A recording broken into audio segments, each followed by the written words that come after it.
बोलिए बांके बिहारी लाल की जय हो। आइए आज के सत्र का शुभारंभ करें। तो साथियों, जीवन में सत्संग बड़े भाग्य से मिलता है।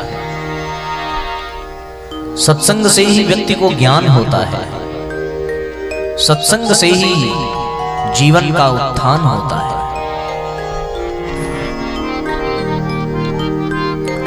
कहते हैं साहब, एक घड़ी आधी घड़ी, आधी में पुनि आध। एक घड़ी हो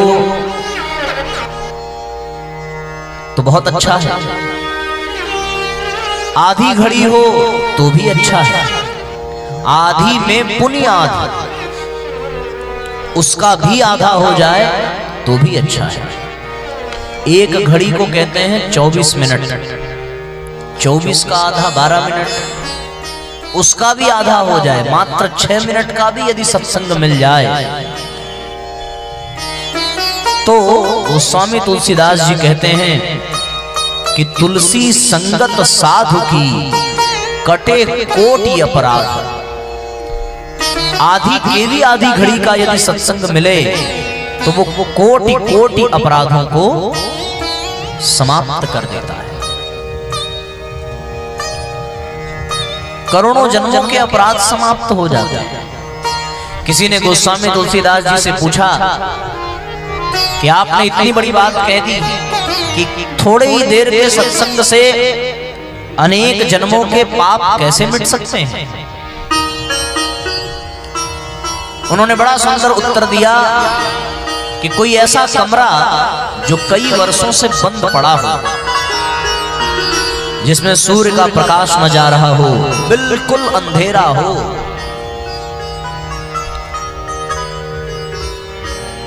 कई वर्षों से अंधेरे से घिरा हुआ उस कमरे को यदि हम प्रकाशित करना चाहें तो जितना समय तक वो अंधेरे में था उतने समय तक प्रकाश देने से वो प्रकाशित नहीं होगा, बल्कि सूर्य की एक छोटी सी किरण भी उस कमरे में पहुंच जाए तो अनेकों वर्षों का अंधकार चुटकी में दूर हो जाएगा। जिस प्रकार से 5 किलो दही की आवश्यकता पूरी करने के लिए 5 लीटर दूध में थोड़ा सा जोरन की ही आवश्यकता पड़ती है, उतने जामन से ही, उतने जोरन से ही पूरा दूध दही बन जाता है। जिस प्रकार छोटी सी किरण से ही अनेकों वर्षों का अंधकार मिट जाता है, उसी प्रकार सत्संग के एक छोटे से समय अवधि मिल जाने पर जीवन के अनेक जन्मों के पाप मिट जाते हैं। इसमें कोई दो राय नहीं। तुलसीदास के जीवन में सत्संग आया तो तुलसीदास का जीवन महान बनता चला गया। रत्नाकर डाकू के जीवन में सत्संग आया और पल भर के नारद जी के सानिध्य को पाकर के वो रत्नाकर डाकू ब्रह्मर्षि वाल्मीकि बन गए। इसलिए हम सबको सदैव सत्संग के लिए प्रयत्नशील रहना चाहिए।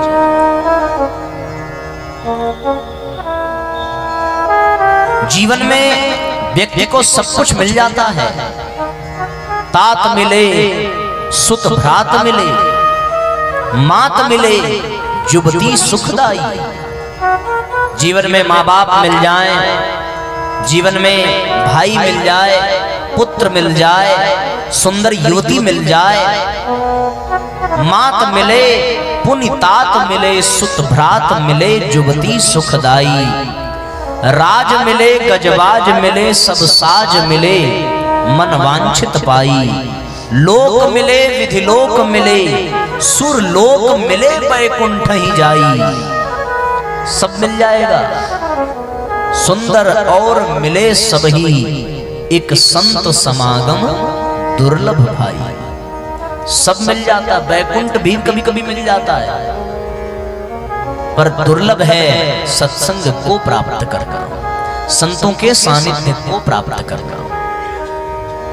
संत सत्संग ये पुरुषार्थ से नहीं हो सकता, ये क्रिया साध्य नहीं है कि आपने संकल्प लिया और आपको सत्संग मिल गया। ये कृपा साध्य है। जब भगवान की कृपा होती है तब जीवन में व्यक्ति को सत्संग मिलता है। बिन हरि कृपा मिलहि नहीं संता। भगवान की कृपा के बिना संत नहीं मिलते। और राम कृपा बिन सुलभ न सोई। बिना राम की कृपा के यह सत्संग हमें सुलभ नहीं है। जो लोग ये कहते हैं कि भगवान की हम पर कृपा नहीं हो रही है, भगवान पता नहीं कब हमारे ऊपर प्रसन्न होंगे, कब हमारे जीवन में सौभाग्य की घड़ी आएगी, उन्हें ये जान लेना चाहिए कि यदि उनको सत्संग मिल गया, यदि संतों का सानिध्य मिल गया, तो वो ये समझ लें कि उनके जीवन में भगवान की कृपा मिल गई। क्योंकि भगवान जिन जिन पर कृपा करता है उनके जीवन में सर्वप्रथम संत और सत्संग ही आते हैं। संतों का आगमन, सत्संग का आयोजन, ये सब इस बात के प्रमाण हैं कि हम पर भगवान की कृपा है। वरना तो इस स्थान पर और आप सबके जीवन में इसके पूर्व न जाने कब ये सत्संग मिला होगा, न जाने कब संतों का सानिध्य मिला होगा। पर हम सभी सौभाग्यशाली हैं जो आज 2023 में फरवरी के इस माह में हम सबको ये दिव्य सत्संग पिछले 5 दिनों से प्राप्त हो रहा है और हम सब इसका रसास्वादन कर रहे हैं। ये बड़े भाग्य का सूचक है, ये भगवान की कृपा का सूचक है। यदि कोई आपसे भगवान की कृपा का प्रमाण पूछना चाहता हो तो भगवान की कृपा का प्रमाण क्या है? भगवान की कृपा का प्रमाण यही है कि हमें सत्संग की प्राप्ति हो रही है, हमें भजन की प्राप्ति हो रही है।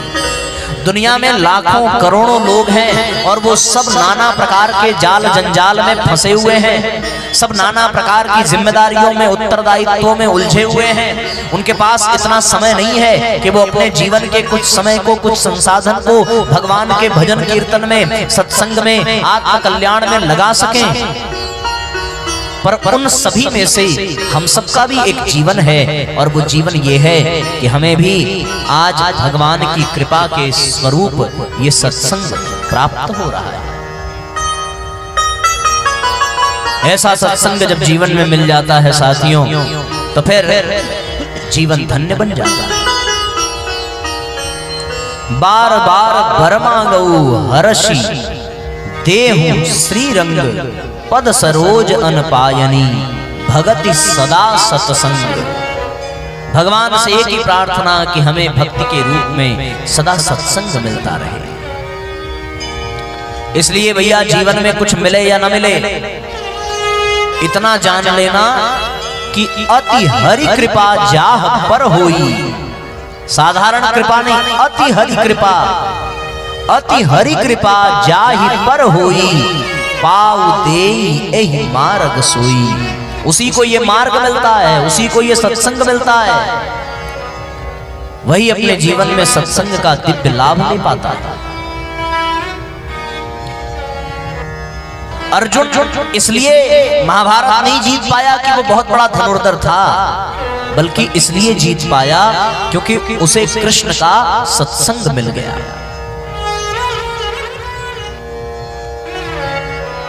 विभीषण इसलिए महान नहीं बने कि वो रावण जैसे महापराक्रमी असुर राज के भाई हैं, बल्कि वो इसलिए महात्मा कहलाए, इसलिए वो श्रेष्ठ कहलाए क्योंकि उनको हनुमान जी का सत्संग मिल गया।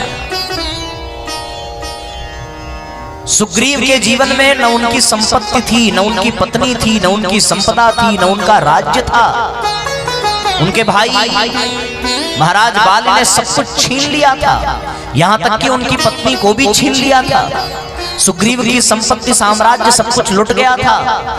ऋष्यमुख पर्वत पर वो अपने इष्ट मित्रों के साथ, अपने सैनिक सेनापतियों के, मंत्री आदि के साथ अपना जीवन व्यतीत कर रहे थे। पर यदि सुग्रीव को उनका राज्य मिला, सुग्रीव को उनकी पत्नी मिली, सुग्रीव भगवान के काम आ सके, तो उसका केवल एक ही कारण है कि सुग्रीव के जीवन में हनुमान जैसा कोई संत था और हनुमान ने ऐसा सत्संग कराया कि सुग्रीव को राम की प्राप्ति हो गई।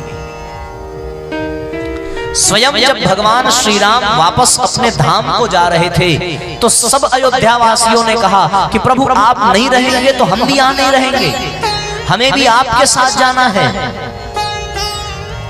और भगवान ने सबकी प्रार्थना स्वीकार की है और प्रार्थना को स्वीकार करके सब सरयू में गोता लगाते हुए सब एक साथ वैकुंठ जाते हैं।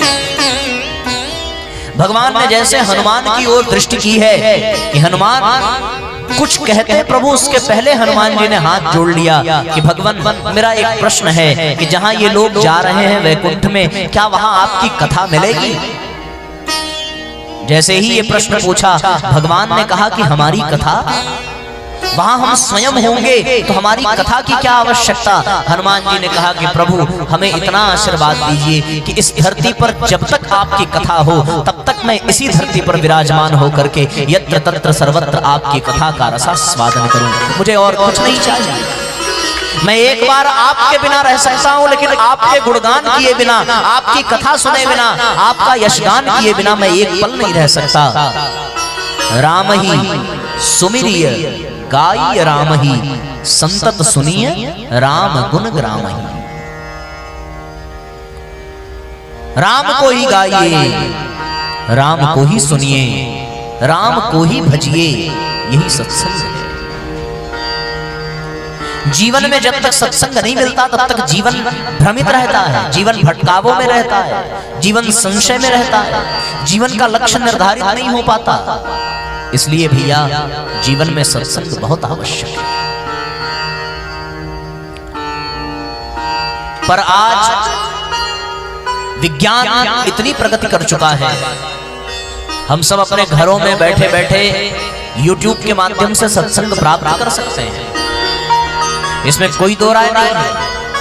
और इसलिए मैं आपसे कहूंगा कि इस तरह की कथाएं 7-7 दिनों की, इस तरह के आध्यात्मिक अनुष्ठान जो इतना खर्च करके इतनी जिम्मेदारियों के साथ आप सबके सहयोग से संपन्न हो रहा है, अवश्य श्रेय माता जी को जाएगा, अवश्य नेतृत्व इनका है, अवश्य भगवान ने इनको ये यश प्रदान किया है, पर निश्चित रूप से सहयोग आप सबका भी है।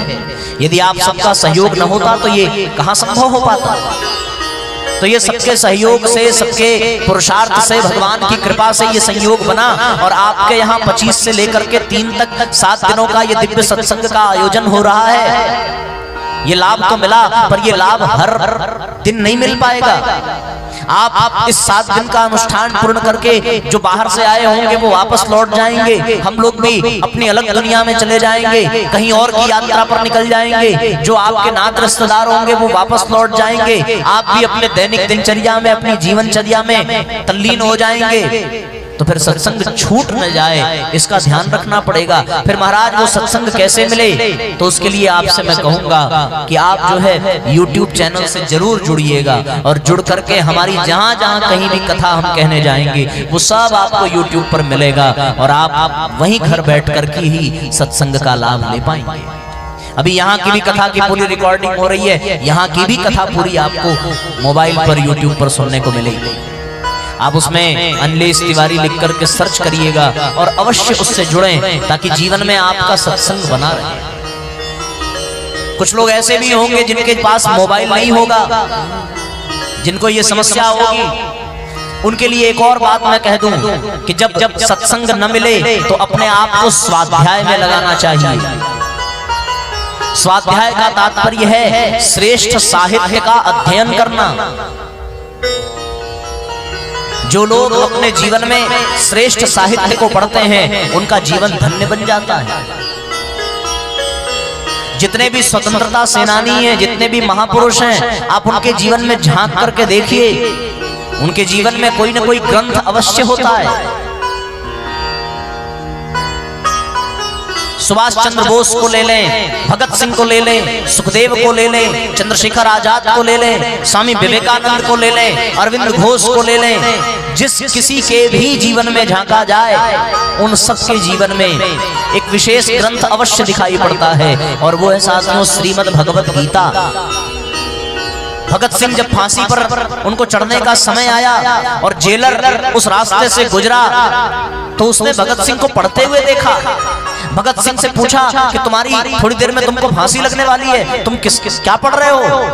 भगत सिंह ने मुस्कुराते हुए कहा कि जेलर महोदय अभी परेशान मत करिए, एक महापुरुष दूसरे महापुरुष से बात कर रहा है, मैं भगवान कृष्ण से बात कर रहा हूँ और यह भगवान की गीता है, इसको माध्यम बना करके मैं उनके विचारों से जुड़ रहा हूँ।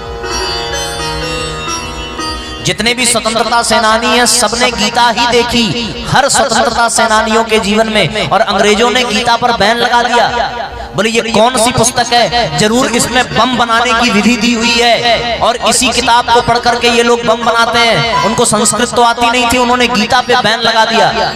उनको कौन समझाए कि वो बम बनाने की विधि नहीं है, बल्कि खुद अपने आप में एक बहुत बड़ा बम है, जहां पर उसके पन्ने खुल जाएं, जहां पर उसका विस्फोट हो जाए, वहां पूरी दुनिया बदल जाएगी, पूरी जिंदगी बदल जाएगी। तो उन स्वतंत्रता संग्राम सेनानियों के जीवन में वो पुस्तक उन्होंने देखी है। महात्मा गांधी से किसी पत्रकार ने पूछा कि आपके जीवन में इतना बड़ा परिवर्तन, आप बैरिस्टर थे, आप वकील थे और आप सब कुछ छोड़ करके महात्मा गांधी बन गए, उसके पीछे का कारण क्या है? उन्होंने कहा कि उसके पीछे का 3 कारण है। पहला कारण यह है भगवान कृष्ण, दूसरा कारण है ईसा मसीह और तीसरा कारण है कार्ल मार्क्स। उन्होंने पूछा ये लोग तो उस समय के हैं जब आपका जीवन नहीं है, आपके जीवन काल में इन लोगों का जीवन नहीं है, ये लोग तो बहुत पुराने लोग हैं। बोले इनसे मैं जुड़ा हुआ हूँ, भगवान कृष्ण से, मैं गीता से जुड़ा हुआ हूँ। गीता से ही हमने कर्मयोग सीखा है, सुख और दुख में समान कैसे रहना चाहिए, ये गीता से हमने पाया है। उन्होंने कहा कि हमने ईसा मसीह से पाया है कि दलित, पिछड़े और गरीब लोगों को कैसे अपना बना करके उनके भी विकास की योजना बनानी चाहिए, ये हमने बाइबल को पढ़ करके पाया है। इसी प्रकार समाज में समाजवाद बढ़े, समाज में एकता, समता, शुचिता बढ़े, ये हमने कार्ल मार्क्स की किताब पढ़ करके पाई है, इसलिए मैं महात्मा बन सका। जीवन में साथियों साहित्य का होना बहुत जरूरी है। व्यक्ति जब तक पढ़ाई करता है तब तक उसके मस्तिष्क का विकास होता रहता है, पर पढ़ाई पूरी हो जाए, उसका विवाह हो जाए, उसकी गृहस्थी चलने लगे तो व्यक्ति पढ़ना छोड़ देता है और यही उसके दुख का कारण होता है, क्योंकि अब उसके मस्तिष्क का विकास रुक गया और मस्तिष्क का विकास रुके तो समझ लेना कि जीवन का विकास रुक गया। जितने भी बड़े बड़े डॉक्टर हैं, बड़े बड़े वकील हैं, बड़े बड़े साइंटिस्ट हैं, आप उनके पास जाइए, उनसे पूछिए कि आप क्या करते हैं, तो वो ये नहीं कहेंगे कि मैं डॉक्टरी करता हूँ, वो ये नहीं कहेंगे कि मैं वकील हूँ, या कोई अध्यापक हो तो वो ये नहीं कहेगा कि मैं प्रोफेसर हूँ। ये तीनों एक ही जवाब देंगे कि भैया मैं प्रैक्टिस कर रहा हूँ। डॉक्टर कितना भी बड़ा डॉक्टर हो जाए पर वो एक ही बात कहेगा कि मैं प्रैक्टिस कर रहा हूँ, इसका मतलब मैं अभी भी पुस्तकों को पढ़ रहा हूँ। कोई बहुत बड़ा प्रोफेसर हो, यदि वो वास्तव में अपने आप को महान समझता है और वो महान है तो वो ये कभी नहीं कहेगा कि वो प्रोफेसर है, वो यही कहेगा कि मैं इस विषय का आज भी विद्यार्थी हूँ और जो सीखता हूँ वो दूसरों को सिखाता हूँ।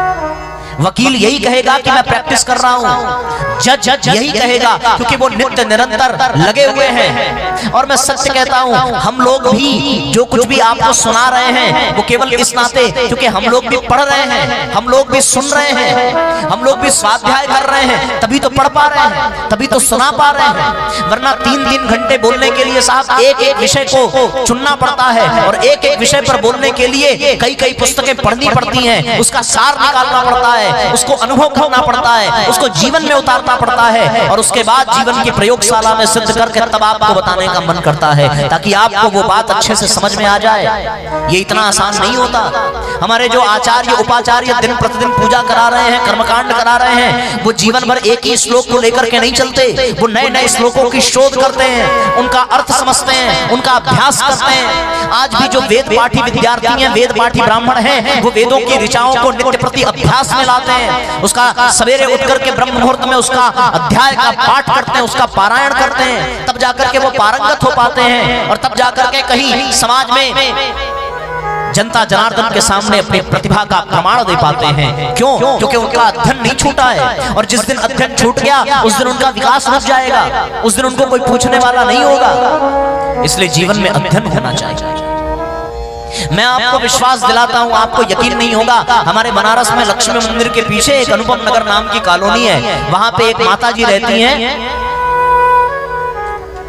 उन्होंने हमारी कथा सुनी और उस कथा में हमने स्वाध्याय का महत्व बताया। आप विश्वास नहीं करोगे, उनकी उम्र 50 से ऊपर है। 50 साल की होने के बावजूद भी वो हमारी लिखी हुई किताब पढ़ सकें, इसलिए उन्होंने अक्षर ज्ञान प्राप्त करना शुरू किया। जीवन के इस उम्र में वो क ख ग घ सीखना प्रारंभ करती हैं और आज वो कोई भी हिंदी में लिखी हुई लाइन को बड़ी आसानी से पढ़ लेती हैं और दूसरे को पढ़ा देती हैं। ये कितनी बड़ी बात है कि जब दुनिया मृत्यु के कगार पर खड़ी हो, 50 वर्ष की उम्र हो, नाना प्रकार के रोग घेर लें, परिवार और समाज की जिम्मेदारियां बहुत हो, लोकाचार बहुत बढ़ जाए और ऐसे में अक्षर का ज्ञान प्राप्त करने की अभिप्सा जिज्ञासा उनको ज्ञानी बना देती है। जब तक उनको पढ़ना नहीं आया तब तक वो किताब लेकर के टहलती रही कि भैया ये लाइन क्या लिखी है, इसको कैसे पढ़ना है, इसका क्या मतलब है। और आज वो खुद पढ़ना जान गई और अब वो खुद ही मोबाइल में लिख करके दूसरे को मैसेज भेजती है। हमारे वीडियो का लिंक अगर एक दिन ना जाए तो उनका फोन आ जाता है कि आज आप भेजनी, आपने लिंक नहीं भेजा। तो दुनिया में हम कितना भी व्यस्त हैं, कुछ लोगों को भेजना ही पड़ता है। जो लोग YouTube को नहीं चला पाते, जो सब्सक्राइब नहीं कर पाते, वो तो लिंक जाने से ही खोल करके देखते हैं, इसलिए उनको भेजना ही पड़ता है। तो अपने भीतर भी स्वाध्याय के प्रति जिज्ञासा जगाइए, अपने भीतर भी इन महान ग्रंथों को पढ़ने का अभ्यास डालिए। यदि आपको पढ़ने नहीं आता तो अपने घर में जो पढ़े लिखे हैं उनसे निवेदन करिए कि आप पढ़ करके सुनाइए, तब जाकर के आनंद आए। इसलिए हम सब अपने जीवन में साहित्य को पढ़ने का अभ्यास डालें। जिस प्रकार से शरीर को पोषण देने के लिए जीवन में भोजन की आवश्यकता है, उसी प्रकार आत्मा को पोषण देने के लिए स्वाध्याय की आवश्यकता है। जब जीवन में स्वाध्याय होता है तो हमारी आत्मा तंदुरुस्त होती है, हमारी आत्मा मजबूत बनती है। हम सभी अपनी आत्मा को तंदुरुस्त बनावें, अपनी आत्मा को मजबूत बनावें, इस उद्देश्य से हमें स्वाध्याय करना चाहिए। हम अपने जीवन में स्वाध्याय अवश्य करें। आत्मा का होता है केवल स्वाध्याय से ही पोषण, आत्मा का होता है केवल स्वाध्याय से ही पोषण, आत्मा का होता है केवल स्वाध्याय से ही पोषण, आत्मा का होता है केवल स्वाध्याय से ही पोषण,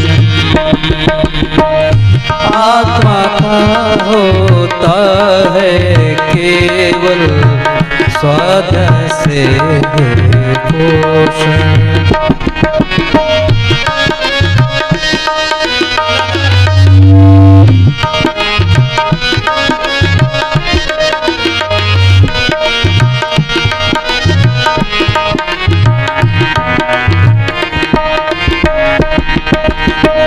आत्मा का होता है केवल स्वाध्याय से ही पोषण, आत्मा का होता है केवल स्वाध्याय से ही पोषण, इससे ही जीवन का होता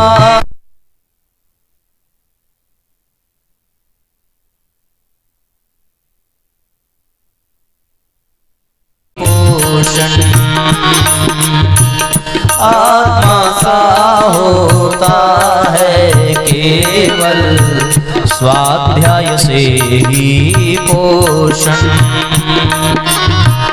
इससे ही जीवन का होता, इससे ही जीवन का होता। सुखद सफल सुनियोजन, सुखद सफल सुनियोजन, स्वाध्याय से ही पोषण,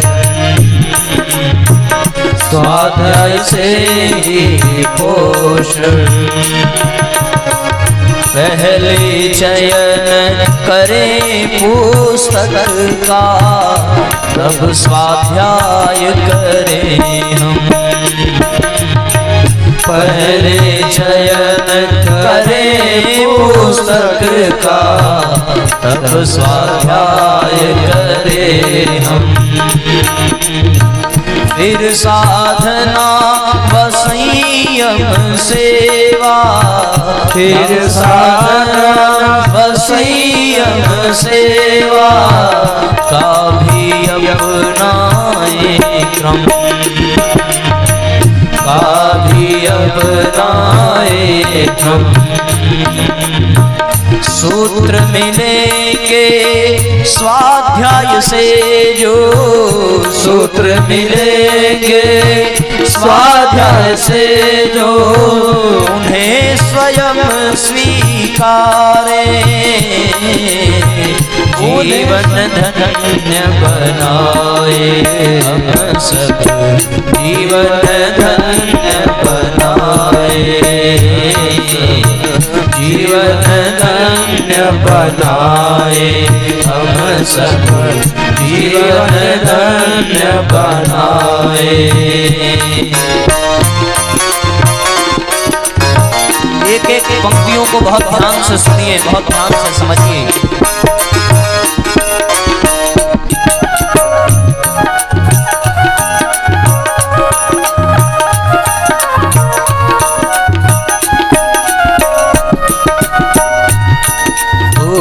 पुस्तक है श्रेष्ठ गुरु अब जो हमको समझाए,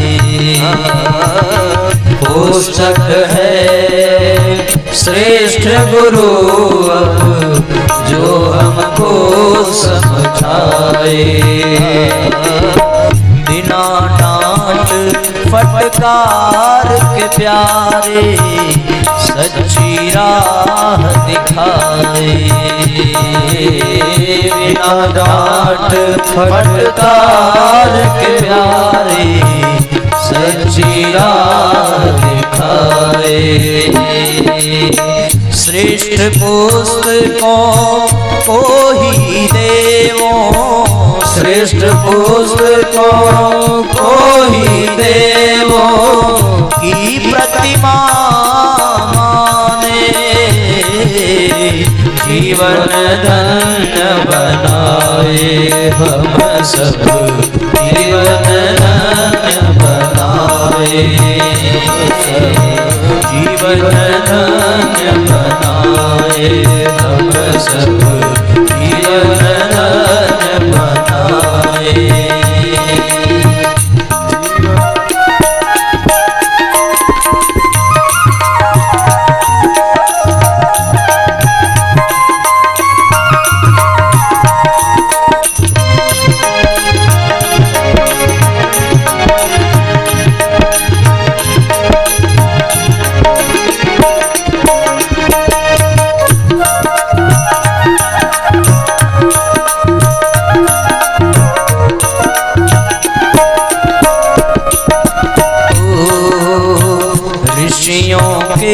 चिंतन से प्राणी स्वाध्याय से ही जुड़ता है, ऋषियों के चिंतन से प्राणी स्वाध्याय से ही जुड़ता है। स्वाध्याय से ही हर मानव के उर में देवत्व जगता है। स्वाध्याय से ही हर मानव के उर में देवत्व जगता है। श्रेष्ठ आचरण और चिंतन हम श्रेष्ठ आचरण और चिंतन हम स्वाध्याय से ही पाए। जीवन धन्य बनाए हम सब, जीवन धन्य बनाए, जीवन धन्य बनाए हम सब, जीवन धन्य बनाए। आत्मा का होता है केवल स्वाध्याय से ही पोषण। आत्मा का होता है केवल स्वाध्याय से ही पोषण। इससे ही जीवन का मिलता, इससे ही जीवन का मिलता सुखद सफल सुनियोजन हो। आत्मा का होता है केवल स्वाध्याय से ही पोषण।